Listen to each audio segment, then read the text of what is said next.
చేశారు. రేపు పొద్దున 17వ తేదీన తెలంగాణ విమోచన దినోత్సవం రోజున పార్టీని ప్రకటించబోతున్నారు.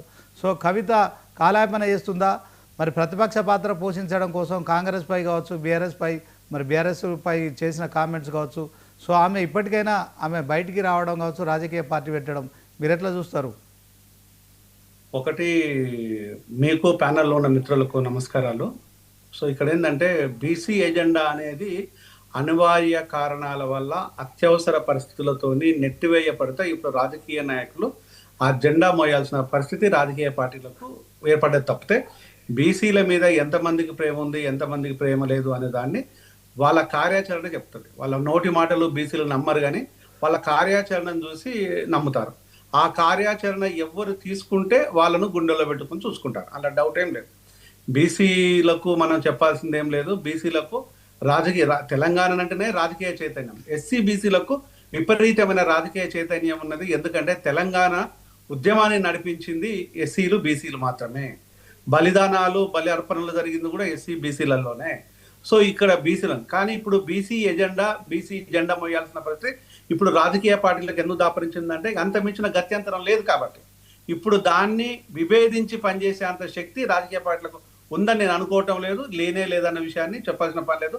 రాహుల్ సుస్పష్టంగా చాలా క్లియర్గా చెప్పాడు. మోదీ తన కులాన్ని బీసీలోకి మార్చుకున్నాడంటే దాన్ని ఆలోచించు, బీసీ పవర్ ఎంత ఉందో. ఒక ప్రధాని ఆయన వ్యక్తి, ఓసీలో ఉన్న వ్యక్తి తనను డిక్లేర్ చేసుకున్న బీసీ తప్పితే తన పుట్టుకతోనే బీసీ కాదన్న విషయం అందరూ తెలిసిన విషయమే. తనని తాను బీసీగా పరిగణించుకున్నాడు అంటే దానికి చెప్పాల్సిన పని లేదు. మరొక అంశం ఏంటంటే ఇక్కడ తీన్మార్ మల్లన్న, కవిత ఈ రెండు వేరు ధృవాలు. వీళ్ళకు ఇద్దరికి వేరుగా ఉంటుంది. నాకు తీన్మార్ మల్లన్న మిత్రుడు కాదు, శత్రువు కాదు.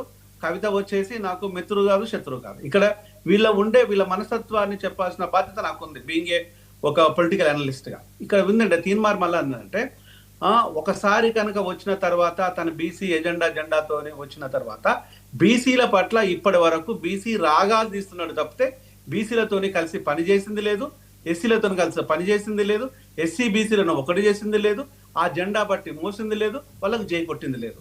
ఇప్పుడు అత్యవసర పరిస్థితి లోపల అక్కడ తనకుండే ఇబ్బందులను దృష్టిలో పెట్టుకొని బీసీలతోని వంత పాడితే, పాట పాడితే అది మనకు ఉపయోగకరంగా ఉంటుంది అనేది ఒక డ్రామా. ఆ డ్రామాని జనాలు ఎక్కువ కాలం నమ్మరు.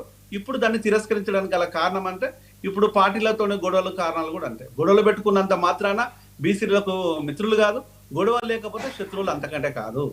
ఇది తీన్మార్ మల్లన్న ఒక అవకాశవాదాన్ని మాత్రమే తీసుకున్నాడు. చింతపన్న నవీన్ దీన్ని వీడేసి బీసీల పక్షాన నిజంగా ఉన్నట్టు అయితే డెఫినెట్గా బీసీలతో ఉంటారు. దాన్ని మేము చెప్పాల్సిన పని లేదు. బీసీలకు జ్ఞానము ఉంది, పౌరుషం ఉంది, సేమ్ టైం వచ్చేసి క్రమశిక్షణ కూడా ఉంది. దాంట్లో ఎవ్వరని చెప్పాల్సిన పని లేదు. వాళ్ళ రక్తంలోనే ఉంది. ఇది ఒక అంశం. ఇక కవిత విషయానికి వస్తే, కవిత రాజీనామా అంటే కవిత కేసీఆర్ కూతురు అలా వేరే డౌట్ ఏం లేదు. కేసీఆర్ గారి బిహేవియరే కవిత బిహేవియర్. కేసీఆర్ గారు అనేక సందర్భాల లోపల, ఎందుకంటే మేము వారితో కలిసి పనిచేసాము. తెలంగాణ ఉద్యమం లోపల ఉన్నతమైన విద్యను చదువుకొని కూడా మేము ఆ ఉద్యమానికి ఎంత అట్రాక్టివ్ అంటే ఆయన తీసుకునే నిర్ణయాలు అందులోపల వేళ కన్ఫ్యూజన్ లేదు, కాంప్రమైజ్ కూడా ఏమి ఉండదు. నెంబర్ 1 కేసీఆర్ లోపల ఉన్న విధానం ఏంటంటే గెలిచిన తర్వాత